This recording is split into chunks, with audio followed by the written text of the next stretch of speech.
டே 1ல start பண்ணிட்டு என்னென்ன பண்ணலான்றது பார்க்கறதுக்கு முன்னாடி என்னென்ன மிஸ்டேக்ஸ்லாம் நீங்கள் இது வரைக்கும் பண்ணியிருக்கீங்க, என்ன மிஸ்டேக்ஸ் இதுக்கப்புறம் நீங்கள் பண்ணக்கூடாது, அதுவும் இந்த 7 days சேலஞ்சில் வந்து பார்த்தீங்கன்னா என்ன பண்ணக்கூடாதுன்றதை மட்டும் நான் ஃபர்ஸ்ட் முக்கியமாக சொல்லிடுறேன். ஏன்னா நீங்கள் அதை கரெக்டாக ஃபாலோ பண்ணிட்டீங்கனாலே வெயிட் லாஸ் ஈஸியாக பண்ணிடலாம். லாங் டேர்முக்கு திரும்ப நீங்கள் அதை கண்டினியூ பண்ணலாம், வெயிட் ஏறாமையும் பார்த்துக்கலாம்.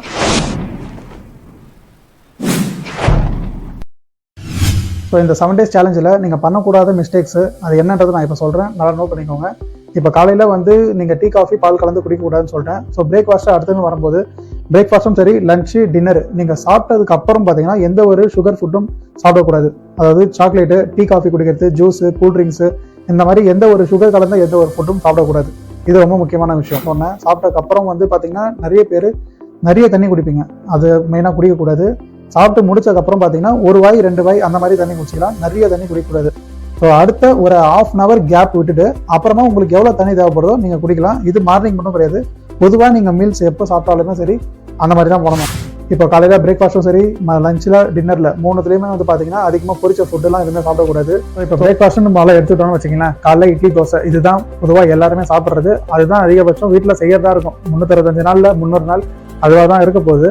பட் பிரேக்ஃபாஸ்ட் கண்டிப்பாக சாப்பிட்ணும். இப்போ அதே மாதிரி மதியானம் லஞ்ச் டைமில் பார்த்தீங்கன்னா அதே மாதிரி வெரைட்டி நிறைய இருக்கும். முடிஞ்ச அளவுக்கு ஆயிலில் பொரிச்ச ஃபுட்டு எதுவும் சாப்பிடாதீங்க. இப்போ நீங்கள் வெரைட்டி ரைஸ் எல்லாம் சாப்பிட போனீங்கன்னா உங்களுக்கு அப்பளம்லாம் நிறைய வைப்பாங்க, அதுக்காக நீங்கள் அதை சாப்பிட வேணாம்னு சொல்லலை. உங்களுக்கு தேவையான சும்மா ஒரு 5 அப்பளம் அந்த மாதிரி மட்டும், அதாவது ரவுண்ட் அப்பளம் சொல்ல கலர் அப்பளம் சொல்கிறேன், அது சும்மா ஒரு 5 அப்பளம் இப்படி சாப்பிட்டுக்கலாம். ரவுண்ட் அப்பளம் ஏதோ உங்களுக்கு தேவைன்னா சும்மா 1 சாப்பிட்டுக்கோங்க, அதை சாப்பிடாமையும் இருக்க முடியாது. பட் நீங்கள் டெய்லி நீங்கள் சாப்பிடும்போது அப்பளம்லாம் சாப்பிட்ற மாதிரி இருந்துச்சுன்னா அதெல்லாம் கண்டிப்பாக குறைச்சி தான் ஆகணும். உங்களுக்கு ஃப்ரைட் ரைஸ் வேணும்னா கூட நீங்கள் ஃப்ரைட் ரைஸ் சாப்பிட்டுக்கலாம். எண்ணெய் கம்மியாக ஊற்ற சொல்லி வெஜ் ஃப்ரைட் ரைஸ் அப்படி இல்லைனா எக் ஃப்ரைட் ரைஸ் ரெண்டுத்தையும் எதுனா ஒன்று சாப்பிட்டுக்கோங்க. பட் இதுதான் சாக்குன்னு சொல்லிட்டு டொமேட்டோ சாஸ்லாம் நிறைய ஊற்றி கலந்து அடிச்சிடாதீங்க. அதுக்கு பதிலாக நீங்கள் ஆம்லேட்லாம் கூட வாங்கி சாப்பிடுங்க. எண்ணெய் இல்லாமல் ஆம்லேட் கேட்டிங்கன்னா கண்டிப்பாக கடையில் கிடைக்கும். இப்போ வீட்டிலேருந்து சாப்பாடு எடுத்தவங்க சைட் டிஷ்க்கு எதுவுமே இல்லைன்ட்டு அப்பளம் சிப்ஸ் இதெல்லாம் வாங்குறதுக்கு பார்ப்பீங்க. நீங்கள் கூட ஆம்லேட் வேணா தாராளமாக வாங்கி சாப்பிடுங்க. பொட்டேட்டோவும் அதிகமாக சாப்பிடக்கூடாது. நீங்கள் மீல்ஸ் கொஞ்சம் நிறைய சாப்பிட்றீங்கன்னா பொட்டேட்டோ முடிஞ்ச அளவுக்கு கம்மி பண்ணிக்கோங்க. அதுவும் ஃப்ரை பண்ண பொட்டேட்டோவாக இருந்தால் கண்டிப்பாக அதை தொடாதீங்க. நீங்கள் இதுவே ஒரு கிரேவி மாதிரி ஏதாவது ஒரு சின்னதாக ஒரு செமி கிரேவியாக ஒரு தொக்கு மாதிரி வீட்டில் செய்கிற மாதிரிலாம் ஒரு பொட்டேட்டோ இருந்ததுன்னா அதை கொஞ்சமாக எடுத்துக்கோங்க. அதுவும் பார்த்தீங்கன்னா கிட்டத்தட்ட ரைஸ் மாதிரி தான் கணக்கு வரும். ஸோ அதனால அதுவும் ஃப்ரை பண்ணது பார்த்தீங்கன்னா இன்னும் கேலரிஸ் அதிகம். அதே மாதிரி பிரியாணி, பரோட்டா இதெல்லாம் கேலரிஸ் ரொம்ப அதிகம். அதனால தான் வந்து நான் இந்த ஒரு 7 days சேலஞ்சில் அதெல்லாம் நான் வேணாம்னு சொல்கிறது. ஸோ 7 days சேலஞ்சுக்கு அப்புறம் பார்த்தீங்கன்னா இதுக்கான ஆல்டர்னேட் சொல்யூஷன் எல்லாமே நான் சொல்லுவேன். நீங்கள் எல்லா ஃபுட்டுமே சாப்பிடலாம், பட் எப்படி சாப்பிடணுன்றதெல்லாம் வந்து பார்த்தீங்கன்னா உங்களுக்கு இந்த 7 days சேலஞ்சுக்கு அப்புறம் நான் எல்லாமே சொல்கிறேன். ஸோ அடுத்தது நீங்கள் காலையில் சாப்பிட்ற ஸ்நாக்ஸாக இருக்கட்டும், ஈவினிங் சாப்பிட்ற ஸ்நாக்ஸாக இருக்கட்டும், அதில் வந்து டீ காஃபி நீங்கள் குடிக்கலாம். ஆனால் எப்போவுமே நீங்கள் வழக்கமாக குடிக்கிற டீ காஃபியில் போடுற சர்க்கரையை விட கொஞ்சம் கம்மியாக போட்டுங்க. ஃப்ரெஷ் ஜூஸும் நீங்கள் தாராளமாக குடிங்க. அதே மாதிரி ஜூஸ்னு வரும்போது கூல்ட்ரிங்க்ஸ் நிறைய பேர் குடிப்பீங்க. ப்ராசஸ் பண்ண நிறைய கூல்ட்ரிங்க்ஸ் இருக்கும், வாட்டர் ஜூஸஸ்லாம் நிறையவே இருக்கும். ஃப்ரூட் ஜூஸ்லாம் வந்து பார்த்தீங்கன்னா முடிஞ்ச அளவுக்கு ஃப்ரெஷ் ஜூஸ் குடிங்க. மோர்லாம் வந்து நீங்கள் தாராளமாக குடிக்கலாம், அது ஒரு ஸ்நாக்ஸுக்கு நல்ல ஆப்ஷனு. அதே மாதிரி அது எப்போ வேணால் கூட நீங்கள் குடிக்கலாம். பட் அதில் கொழுப்பு இருக்குது, அதெல்லாம் குடிக்கக்கூடாது, வெயிட் லாஸ் ஆகாதெல்லாம் தயவு செஞ்சு யாரும் ஸ்கிப் பண்ணுறாதீங்க. அது நல்ல ஒரு ஹெல்த் பெனிஃபிட் உள்ள ஒரு ஃபுட்டு, அதெல்லாம் நீங்கள் தாராளமாக குடிங்க. நீங்கள் வந்து ஃப்ரெஷ் ஜூஸு ஐஸ் போட்டு கூட குடிக்கலாம், பட் சுகர் வந்து மீடியமாக போட்டு குடிங்க. அதே மாதிரி இப்போ ஆல்ரெடி ப்ராசஸ் பண்ண வந்து இந்த ஃப்ரூட் மிக்சரு, பாதாம் மில்க்கு இந்த மாதிரி ஐட்டமு அதுவே வந்து சின்ன வாட்டர் பாட்டிலெல்லாம் போட்டு விற்பாங்க. ஸோ அந்த மாதிரியான ஃபுட்டுலாம் எதுவுமே கிடையாது. ஃப்ரெஷ் ஜூஸ் தாராளமாக குடிங்க, அது மீடியமான சுகரில் குடிங்க. அப்புறம் ஃப்ரூட் சாலட் கிடைச்சா நீங்கள் ஃப்ரூட் சாலட் கூட சாப்பிட்டுக்கலாம். நிறைய பேர் பண்ணுற பெரிய தப்பு இந்த ஈவினிங் ஸ்நாக்ஸில் தான். ஏன்னா காலையில் நிறைய பேர் சாப்பிடாம இருப்பீங்க, மதியானம் கூட சில பேர் சாப்பிடாம இருப்பீங்க. இந்த காலையில் மதியானம் அரைகுறையாக சாப்பிட்டு இல்லை நிறைய சாப்பிட்டா கூட இந்த ஈவினிங் டைமில் தான் வந்து எல்லாருமே பிடிச்ச ஃபுட்டு சாப்பிட்றதுக்கோ கிரேவிங்ஸ் அதிகமாக வருது. இந்த மாதிரி அதிகமாக சொதப்படுற இடமே வந்து ஈவினிங் ஸ்நாக்ஸ் டைம் தான் ரொம்ப முக்கியமான கட்டம். ஏன்னா காலையிலேருந்து மதியானம் வரைக்கும் உங்களுடைய ஒர்க் ப்ரெஷரு, வீட்டு டென்ஷனு, இல்லை சாப்பிட்றது சரியாக சாப்பிடாது எல்லாமே இந்த ஈவினிங் கிடைச்ச டைமில் தான் ஃபுல்ஃபில் பண்ணுறீங்க.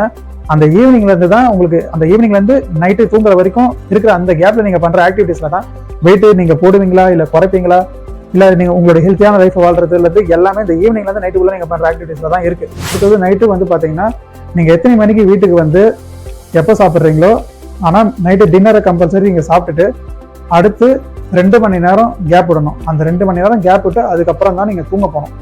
ஸோ இப்போ நீங்கள் 8 மணிக்கு வீட்டுக்கு வந்து நீங்கள் சாப்பிட்றீங்கன்னா 10 மணிக்கு தான் தூங்கணும். இதுதான் இங்கே முக்கியமான விஷயம். இந்த ஒரு சேலஞ்சில் நீங்கள் முக்கியமாக ஃபாலோ பண்ண வேண்டியது இந்த ஒரு இடத்துல தான். நீங்கள் காலையிலேருந்து சாப்பிட்டது உங்கள் ஆக்டிவிட்டீஸு எல்லாத்தையுமே வந்து பேலன்ஸ் பண்ண போகிறதே வந்து இந்த இடத்துல தான்.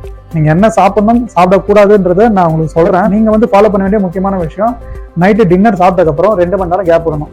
ஸோ இப்போ வந்து நைட்டு வேலை முடிச்சுட்டு நான் வரதுக்கு லேட் ஆகும், நான் வெளியே சாப்பிட மாட்டேன், நான் ஒரு 9 மணிக்கு தான் வருவேன், 9:30 மணிக்கு தான் வருவேன், அப்போ நான் என்ன பண்ணுறதுன்னு கேட்டிங்கன்னா, ஒரு மணி நேரமாச்சும் நீங்கள் குறைஞ்சது கேப் விட்டே தான் ஆகணும்.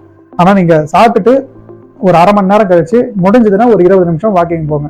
1 மணி நேரத்துக்குள்ளே நீங்கள் தூங்குற மாதிரி இருந்துச்சுன்னா 20 நிமிஷமாச்சு ஜஸ்ட் வாக்கிங் போய் தான் ஆகணும். ஸோ நீங்கள் 8 மணிக்கு சாப்பிட்டு 10 மணிக்கு தான் தூங்கணும், 9 மணிக்கு சாப்பிட்டீங்கன்னா 11 மணிக்கு தான் தூங்கணும். இந்த கேப் கண்டிப்பாக இருக்கணும். இதுக்கு நடுவில் உங்களுக்கு சப்போஸ் எதனா பசி எடுத்துனா வேணா ஒரு 100 ml பால், சக்கரை போடாமல் பால் வேணா தாராளமாக குடிக்கலாம். ஸோ இதுக்கு நடுவில் வந்து எதுவுமே வராது, நீங்கள் சாப்பிடக்கூடாது. இந்த 2 மணி நேரம் கேப் தான் வந்து பார்த்தீங்கன்னா நீங்கள் ஓவராலாக காலையிலேருந்து சாப்பிட்டது எல்லாத்தையுமே பேலன்ஸ் பண்ண போகிற டைமு. ஸோ அதனால இந்த 2 மணி நேரம் கண்டிப்பாக விட்டே ஆகணும். நம்ம ரெகுலராக பண்ண வேண்டிய வேலை தான், பண்ணாமல் விட்டாச்சு. ஆனால் இந்த இடத்துல நீங்கள் கண்டிப்பாக பண்ணி தான் ஆகணும். ஸோ உங்களால் வெளியே சாப்பிட முடிஞ்சது, நீங்கள் வெளியே சாப்பிட்றீங்கன்னா தூங்க போகிறதுக்கு 2 மணி நேரம் கணக்கு வச்சு சாப்பிட்றீங்க. எந்த டைம் சாப்பிட்டு நீங்கள் தூங்குறீங்களோ நீங்கள் சாப்பிட்ட டைம்லேருந்து கரெக்டாக 12 மணி நேரம் கணக்கு வச்சு தான் அடுத்த நாள் காலையில் நீங்கள் பிரேக்ஃபாஸ்ட்டை ஆரம்பிக்கணும். இதுதான் காலையில் எத்தனை மணிக்கு பிரேக்ஃபாஸ்ட் சாப்பிடணுன்ற டைமிங். கரெக்டாக அந்த டைமுக்கு நீங்கள் சாப்பிட பாருங்கள். இல்லை அது ரொம்ப கிட்ட இருக்குது, அந்த பிரேக்ஃபாஸ்ட் டைம் ரொம்பவே சீக்கிரமாக இருக்குது அப்படின்னு நினச்சிங்கன்னா நீங்கள் 1 or 2 hours எக்ஸ்ட்ரா கேப் விட்டால் பிரச்சனை இல்லை. ஆனால் ரொம்ப பசி எடுத்து விட்டுறக்கூடாது. ஸோ இதுதான் வந்து நீங்கள் பண்ண வேண்டிய விஷயம். ஸ்டார்டிங் ஒரு 3 நாளைக்கு கொஞ்சம் கஷ்டமாக தான் இருக்கும். அதுக்கப்புறம் பார்த்தீங்கன்னா உங்களுக்கு அடுத்த ஒரு 4 நாள் அந்த சேலஞ்சை முடிக்கும் போதெல்லாம் உங்களுக்கு அது பழகிடும். அதுக்கப்புறம் உங்களுக்கு வெயிட் லாஸ் பண்ணுறதுன்றது ரொம்ப ஈஸி. ஸோ இதில் ஃபுட்டை வந்து பார்த்தீங்கன்னா ரொம்ப சொல்லவே இல்லை. இந்த தூங்குறதை பற்றி தான் நான் ரொம்ப அதிகமாக பேசுகிறேன்னா தெரிஞ்சுங்க. இதில் தான் வந்து ரொம்ப முக்கியமான விஷயம். நீங்கள் வெயிட் லாஸ் பண்ண போகிறதுக்கான பாசிபிள் இருக்கா இல்லையான்றதே இந்த தூக்கத்தில் தான் இருக்குது. அதுக்கப்புறம் நீங்கள் கரெக்டாக ஒரு 8 மணி நேரம் தூக்கணும். தூக்கம் வரலன்னு ஃபோன்லாம் மட்டும் நோண்டிடாதீங்க. தூக்கம் ரொம்ப முக்கியம். ஏன்னா நீங்கள் வெயிட் லாஸ் பண்ண போகிற ப்ராசஸ் நடக்க போது நீங்கள் தூங்கும் போது தான் நடக்கும். நீங்கள் காலையில் எக்ஸசைஸ் பண்ணாலும் சரி, எவ்வளோ கம்மியாக சாப்பிட்டாலும் என்ன பண்ணாலும் அதை டிசைட் பண்ணுறதே வந்து பார்த்தீங்கன்னா நீங்கள் நைட்டு தூங்கும் போது தான். நீங்கள் என்ன பண்ணிருக்கீங்கன்றதை கரெக்டாக கனெக்ட் பண்ணி வெயிட் குறையணுமா வேணாமான்றதை ஏற்றணுமா எல்லாத்தையும் முடிவு பண்ணுறது நைட்டு நீங்கள் தூங்கும் போது தான் நடக்கும். அதனால கண்டிப்பாக நீங்கள் ஒரு 8 மணி நேரமாச்சு தூங்க பாருங்கள். தூங்கலைன்னா தான் வெயிட் போகிறதுக்கான ஃபர்ஸ்ட் ரீசனே ஆரம்பிக்கும். இதை யார்கிட்ட வேணால் கேட்டு பாருங்கள். நீங்கள் கரெக்டாக தூங்கினா மட்டும்தான் வெயிட் லாஸ்ன்றது கரெக்டாக நடக்கும். இல்லைனா வெயிட் கெயின் அதிகமாக ஆகும். சரியா தூங்காமல் சாப்பாடை கம்மி பண்ணி வெயிட்டும் குறைக்கலாம். ஆனால் நீங்கள் அடுத்தது 2 நாள் 3 நாள் ரெகுலராக சாப்பிட ஆரம்பிச்சிங்கன்னா போன வெயிட்டு செம ஸ்பீடாக போக ஆரம்பிச்சிடும். மெயினாக இந்த 7 days சேலஞ்சில் நீங்கள் இதை ஃபாலோ பண்ண வேண்டியதுக்கான முக்கியமான காரணம் என்னன்னு பார்த்தீங்கன்னா வச்சுங்கன்னா, நீங்கள் வெயிட் லாஸ் பண்ணிட்டா கூட திரும்ப வெயிட் கெயின் ஆகாமல் இருக்கிறதுக்கான டிப்ஸே வந்து இந்த 7 days சேலஞ்சில் தான் இருக்குது. இப்போ நீங்கள் இதை நீங்கள் கரெக்டாக ஃபாலோ பண்ணி என்னென்ன ஃபுட்டு நீங்கள் எப்படி ஃபாலோ பண்ணுன்றதை நீங்கள் தெரிஞ்சுக்கிட்டாலே வெயிட் கெயின் பண்ணாமல் இருக்கிறதுக்கு உங்களுக்கு ஈஸியாக எல்லாமே தெரிஞ்சிடும். ஸோ அது போக உங்களுக்கு எந்தெந்த ஃபுட்டு நீங்கள் வீட்டில் சாப்பிட்றதா இருந்தாலும் சரி, வெளியே சாப்பிட்றதா இருந்தாலும் சரி, அது எந்த மாதிரியான ஃபுட்டு ஹெல்த்தியாக சாப்பிட்றது, எந்த மாதிரியான ஃபுட்டு எப்போ சாப்பிடக்கூடாது, அந்த ஃபுட்டில் அப்படி என்ன தான் இருக்குன்றதுக்கான எல்லா டீட்டெயிலுமே என்னோட வரப்போகிற வீடியோஸில் மேக்ஸிமம் அதான் இருக்கும். ஸோ நீங்கள் சாதாரணமாக டீ கடையில் சாப்பிட்ற பஜ்ஜி போண்டால இருந்து இப்போ கோவிலுக்கு போனீங்கன்னா சாப்பிட்ற பொங்கல், புளியோதரை, கேசரி எதுவாக இருந்தாலும் வீட்லேயும் நம்ம வீட்டில் ஏதாவது ஒரு விசேஷம்னா வடை, பாயாசம் எல்லாம் செய்வாங்க. இந்த மாதிரி நீங்கள் உங்கள் ரெகுலர் லைஃப்லேயே நீங்கள் எல்லா ஃபுட்டுமே பார்க்க வேண்டியது இருக்கும். நிறைய சுச்சுவேஷனில் சாப்பிட வேண்டியது இருக்கும். ஆனால் நீங்கள் அதை சாப்பிடும்போது மறுபடியும் வெயிட் போட்டுருமான்ற பயம்லாம் இருக்காது. நீங்கள் சாப்பிட்றதா இருந்தால் எந்த அளவு எவ்வளோ அளவு சாப்பிடணும், சாப்பிட்டா கூட அது எப்படி அடுத்த வேலை சாப்பிட்றத பேலன்ஸ் பண்ணணும். இல்லை அதே மீறி நீங்கள் அன்றைக்கி ஒரு நாளுக்கு நல்லாவே சாப்பிட்டுட்டீங்கன்னா அடுத்த நாள் எப்படி பேலன்ஸ் பண்ணணும் அதையும் நான் டீட்டெயிலாகவே உங்களுக்கு வீடியோஸில் வந்துட்டே இருக்கும். ஸோ இதில் நீங்கள் எத்தனை பேர் இன்ட்ரெஸ்டிங்காக இருக்கீங்கன்றதை நான் தெரிஞ்சுக்கணும்னா நீங்கள் உங்கள் லைக்ஸ் மூலமா எனக்கு இதை தெரியப்படுத்துங்க. அப்படி நான் சொன்ன டீட்டெயில் ஒரு சில பேருக்கு ஒத்து வரல, அப்படி அவங்களுக்கு வேறு ஏதாவது கொஷின் உங்களுக்கு இருக்குதுன்னா எனக்கு கமெண்ட் மூலமா கொஷின் கேளுங்க. நிறைய பேரோட கமெண்ட்ஸ் ஒரே மாதிரி இருந்துச்சுன்னா அதுக்கு நான் வீடியோலையோ இல்லை ஷார்ட்ஸ்லையோ நான் ரிப்ளை பண்ணுறேன். அப்படி இல்லைன்னா நான் கமெண்ட் செக்ஷன்லேயே உங்களுக்கு நான் அதுக்கு அந்த ரிப்ளை கொடுக்குறேன். உங்கள் ஃப்ரெண்ட்ஸோ இல்லை உங்கள் ஃபேமிலியில் இருக்கவங்க யாரோ வந்து வெயிட்டை குறைக்க முடியாமல் ரொம்ப கஷ்டப்படுற மாதிரி இருந்துச்சுன்னா இந்த வீடியோவை அவங்களுக்கு ஷேர் பண்ணுங்கள். ஸோ வரப்போகிற வீடியோஸ் எல்லாமே பார்த்தீங்கன்னா ஃபுட்டோட அவேர்னஸும், நீங்கள் அதை சாப்பிட்டாலும் எப்படி ஹெல்த்தியாக இருக்கலாம், எப்படி நீங்கள் வந்து வெயிட் மேனேஜ்மெண்ட் பண்ணலாம் அப்படின்றதுக்கான எல்லா டீட்டெயில்ஸும் வரப்போகிற வீடியோஸில் இருக்கும். ஸோ எல்லா வீடியோஸும் நீங்கள் பார்க்கறதுக்கு சப்ஸ்கிரைப் பண்ணிக்கோங்க. சப்ஸ்கிரைப் பண்ணி உங்கள் நோட்டிஃபிகேஷன் பெல் ஐக்கானை கிளிக் பண்ணிக்கோங்க. ஸோ அதே இதுலேருந்து நானும் வெயிட் லாஸ் பண்ணவும் ஸ்டார்ட் பண்ண போகிறேன். ஸோ உங்களுக்கு வந்து என்னோட வீடியோ பார்த்து நீங்களும் வந்து வெயிட் லாஸ் பண்ணுறதுக்கு ட்ரை பண்ணுறீங்கன்னா நான் வெயிட் லாஸ் பண்ணிட்டு போகும்போதே அதுக்கான டிப்ஸ், அந்த டேல நான் என்னென்ன பண்ணுறேன், என்னென்ன சாப்பிட்றேன், உங்களுக்கு என்னென்ன டிப்ஸ் நான் சொல்கிறோம் அதே தான் நானும் ஃபாலோ பண்ண போகிறேன். இது டிசம்பர் மாதம் 2024 ஃபிங்கல் புயலுக்கு அப்புறம், அதாவது நியூ இயருக்கு இன்னும் ஒரு 2 வீக்ஸ் தான் இருக்குது. ஸோ அந்த டைமில் தான் இந்த வீடியோ நான் அப்லோட் பண்ணுறேன். ஸோ டெய்லி நான் ஸ்டார்ட் பண்ணும்போது எந்த வெயிட்லேருந்து ஸ்டார்ட் பண்ணுறேன், வாரம் எப்படி நான் வெயிட்டு எவ்வளோ எனக்கு கம்மியாகுதுன்றது எல்லாமே டீட்டெயிலாக அப் டு டேட் ஃபுல்லாக உங்களுக்கு வீடியோ வந்துட்டே இருக்கும். உங்களுக்கு எக்ஸசைஸ் எல்லாமே வந்து பார்த்தீங்கன்னா வரப்போகிற வீடியோஸில் நானே உங்களுக்கு லைவாக எக்ஸசைஸ் என்னென்ன பண்ணணும், அதை எப்படி பண்ணணும், ஸோ உங்களுக்கு அது என்ன டவுட்ஸ் இருக்கோ அது எல்லாமே என்னுடைய அப்கமிங் வீடியோஸில் நான் வெயிட் லாஸ் பண்ணிவிட்டு என்னென்ன பண்ணுறேன்றதை நான் உங்களுக்கு வீடியோ போடும்போது உங்களுக்கு இன்னும் கிளாரிட்டி ஆகிடும். நான் வெயிட் லாஸ் மறுபடியும் பண்ணிவிட்டு இந்த வீடியோ நான் என்னால் போட்டிருக்க முடியும். பட் அது வந்து ஒரு சாதாரண வீடியோ மாதிரி தான் போயிருக்கும். எல்லாருமே பண்ணுறது தான் இது. நான் ஆல்ரெடி 2 வாட்டி வெயிட் லாஸ் பண்ணேன்னு சொன்னதெல்லாம் வந்து ஒரு சிம்பிளாக எல்லாம் எடுத்துப்பீங்க. இது உண்மையாக இருக்கலாம், பொய்யா இருக்கலாம், இல்லை ஒரு வெயிட் லாஸ் பண்ணுறதுக்கு முன்னாடி இருந்த ஃபோட்டோவாக இருக்கலாம், என்ன வேணால் சொல்லலாம். ஸோ அதெல்லாம் எனக்கு அதை பற்றி கவலை இல்லை. இதுவே வந்து உங்ககிட்ட நான் சொல்லிட்டு உங்களுக்கு சொன்ன அதே ஒரு மெத்தட், அதாவது நான் என்ன ஸ்டார்டிங்கில் செஞ்சு வெயிட் லாஸ் பண்ணணும் அதே மெத்தட் தான் இப்போ நான் உங்களுக்கு சொல்லியிருக்கேன். அதே மெத்தடை ஃபாலோ பண்ணி தான் நானும் வெயிட் லாஸ் பண்ண போகிறேன். இப்போ ஃபோட்டோவில் பார்த்த மாதிரி நான் வெயிட் லாஸ் பண்ணிட்டேன்னா அதுதானே சேலஞ்சு, அதுதான் புதுசாக இருக்கும். ஸோ அதை ட்ரை பண்ணுறதுக்காக தான் நான் இப்போ இந்த வீடியோ போட்டு நம்ம வெயிட் லாஸ் மட்டும் பண்ணால் போகாது, நம்ம வீடியோ பார்க்குற எல்லாருமே வெயிட் லாஸ் பண்ணுறேன். இப்போ என்ன மிஸ்டேக்ஸ் பண்ணக்கூடாது, என்னெல்லாம் சாப்பிடக்கூடாதுன்றதை நான் சொல்லிட்டேன். ஆனால் என்ன சாப்பிடணும், எவ்வளோ சாப்பிடணுன்ற டவுட் இப்போ உங்களுக்கு இருக்கும். பட் நீங்கள் ரெகுலராக என்ன சாப்பிட்டு இருந்தீங்களோ அதுவே ஃபர்ஸ்ட் 3 நாளைக்கு சாப்பிடுங்க. அளவும் பார்த்தீங்கன்னா உங்களுக்கு எவ்வளோ தேவையோ நீங்கள் எவ்வளோ சாப்பிடுவீங்களோ அதை நீங்கள் சாப்பிடுங்க.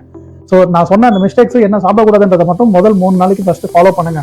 அடுத்த 4 நாள் பார்த்தீங்கன்னா உங்களோட மெயின்டெனன்ஸ் கேலரி எவ்வளவோ அதை மட்டும் நீங்கள் கரெக்டாக சாப்பிடுங்க. இப்போ மெயின்டெனன்ஸ் கேலரி எவ்வளோன்னு சொன்ன உடனே நிறைய பேருக்கு தெரியும், நிறைய பேருக்கு தெரியாது.